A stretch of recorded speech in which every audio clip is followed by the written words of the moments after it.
Suspendido ang in-person classes sa ilang lugar bukas hanggang Biyernes. Dahil po yan sa init ng panahon. At sa lahat ng antas yan sa mga pampubliko at pribadong paaralan sa mga lungsod ng San Juan, Navotas at Pasay.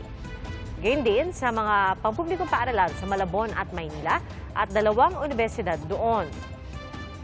Mula kindergarten hanggang grade 12 naman sa Muntinlupa, ipatutupad muna ang online at mga alternatibong paraan ng pagtuturo. Para pigilan ang pagsirit ng electric bill sa tumitinding tag-init, mamamagitan na po ang Energy Regulatory Commission.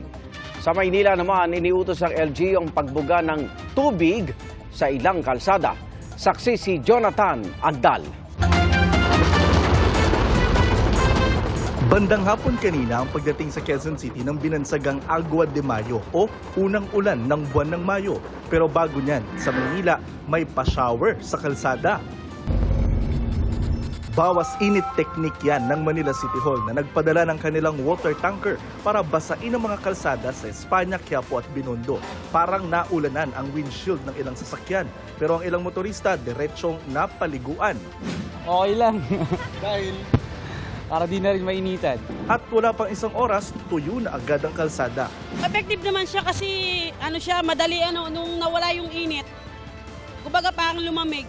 Unang beses pa lang yan isagawa ng LGU sa gitna ng mapanganib na init na naitala sa 2 lugar sa Metro Manila at 48 degrees Celsius na pinakamataas na heat index sa bansa ngayong araw. Hanggat tumataas po ang index po natin, araw-araw po namin gagawin na po ito. Naka-shower naman po, kumbaga parang misting effect lang po. Pero sabi ng Task Force El Nino, dapat magtipid pa rin ng tubig. Na-appreciate po natin ang efforts ng mga LGU, pero critical po ang susunod na 4 na linggo in terms of water conservation. Bagamat sapat pa po ang supply ng tubig sa Angat Dam at sa Metro Manila, kailangan pa po nating magtipid hanggat hindi po humuhupa ang epekto na dulot ng El Nino. Kung ang gagamitin pong tubig ay yung wastewater o yung nagamit na sa paglilinis o pagbabanlaw, wala pong problema kung ito po yung ipang-spray sa mga kalsada.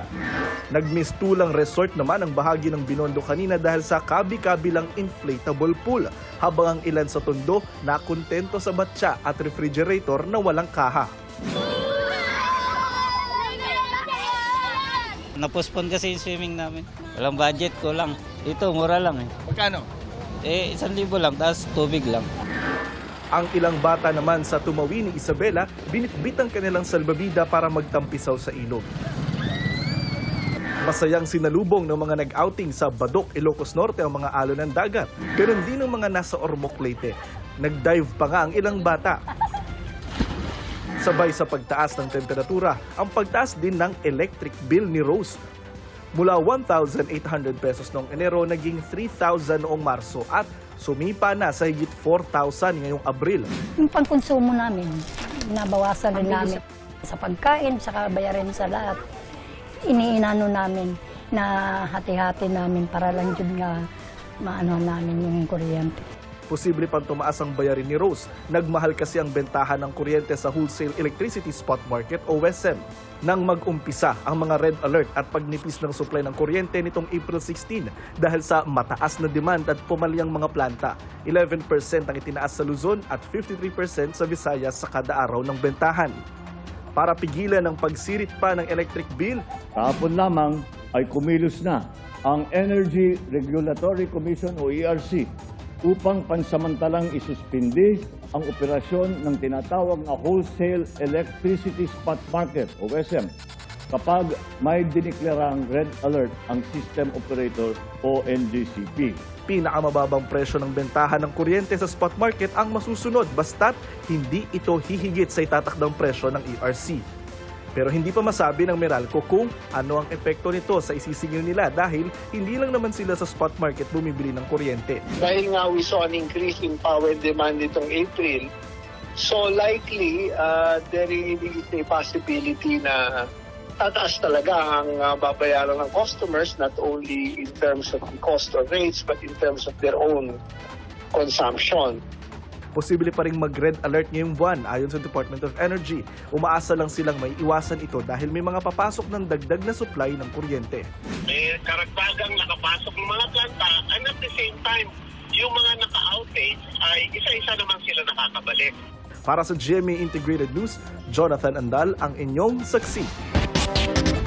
Nang dahil umano sa kape, 2 ang sugatan matapos tumaob ang isang kotse sa Aurora. Isang rider naman ang patay matapos sumalpok sa steel rail sa Catanduanes. Saksi, si Paul Hernandez ng GMA Regional TV, Balitang Southern Tagalog. Habang umaandar ang motorsiklong ito, biglang humarurot sa kaliwa niyang isa pang motorsiklo. Muntik silang magbanggaan, pero paglagpas ng motor, tumama ito sa isang steel rail. Tumila po ng rider at tumama ang motorsiklo sa isang nakaparadang sasakyan. Patay ang rider sa disgrasyang nangyari madaling araw kahapon sa Vira, Catanduanes. Ayon sa pulisya, pauwi noon ang biktima galing sa inuman. Tumangging magbigay ng pahayag ang pamilya ng biktima. Sa kurbada ng kinukumpuning kalsada sa Batangas City, tumagilid at bumagsak sa gitna ang isang truck na kargado ng mahigit 1,000 sako ng sementong i-deliver sa Sariaya, Quezon. Ayon sa sugutang driver, nabalahaw ang gulong ng truck. Ligtas naman ang pahinante. Wala namang warning sign na nakalagay for small vehicle only. Mahaba itong dala ko, akala ko kasya kasi may diretso ng mga Dahil sa disgrasya, mga light vehicles muna ang pinadaraan sa kalsada. Sa gabi po, hindi po masyadong pinadaanan pag malalaki. Dahil po ng karsada po nalagay ng karsada. Sa Taysan, Batangas, nasawi sa kuryente ang driver at pahinante ng isang dump truck. Ayon sa pulisya, magkakarga ng buhangin mula sa quarrying site ang truck ng mga biktima.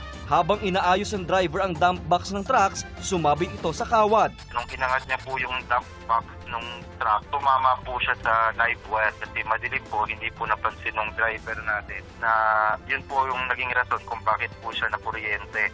Tutulungan pa sana siya ng pahinante, pero pati siya na-electrocute din. Sinisikap ang makuhanan ng pahayag ang pamilya ng mga biktima at ang pamunuan ng quarry site. Sa Baler, Aurora, sugatan at dinala sa ospital ang abogadong driver at pasahero ng isang tumaob na kotse. Ayon sa pulisya, habang nagmamaneho ang biktima, natapunan siya ng kape, kaya nawalan umano siya ng kontrol sa manibela. Para sa GMA Integrated News, ako si Paul Hernandez ng GMA Regional TV, Balitang Southern Tagalog, ang inyong saksi. Mahigit 2 milyong international visitors na ang dumating sa bansa mula Enero ayon sa Department of Tourism. Karamihan po sa kanila galing sa South Korea, Amerika, China, Japan at Australia.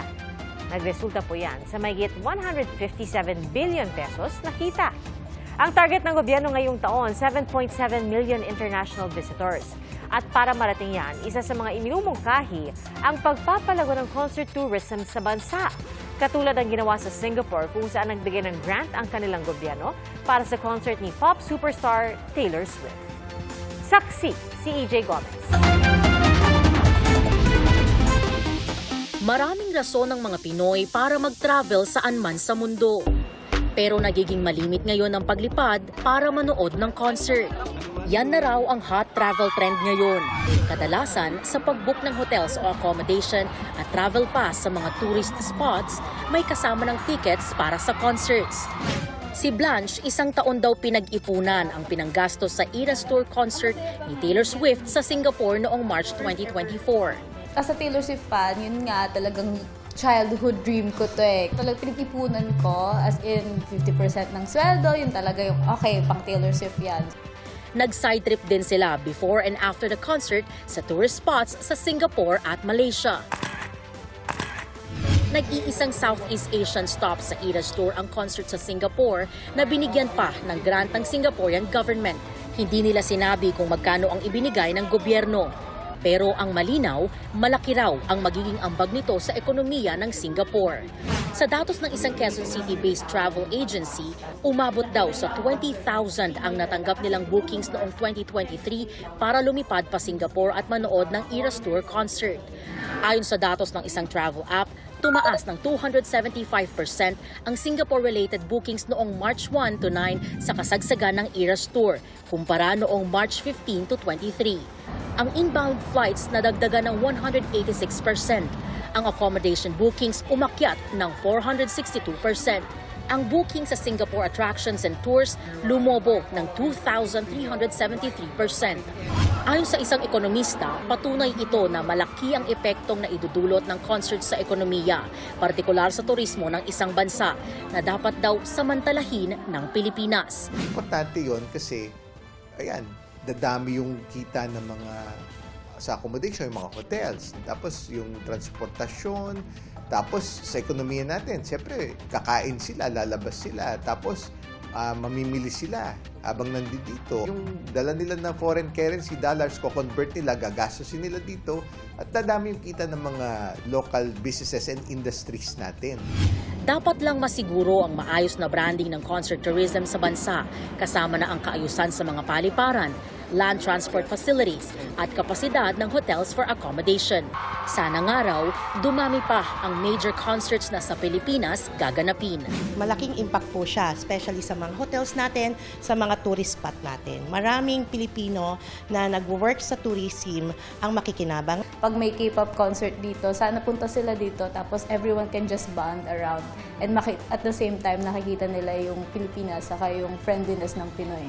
Para sa GMA Integrated News, EJ Gomez, ang inyong saksi. Mga kapuso, sama-sama tayong maging saksi.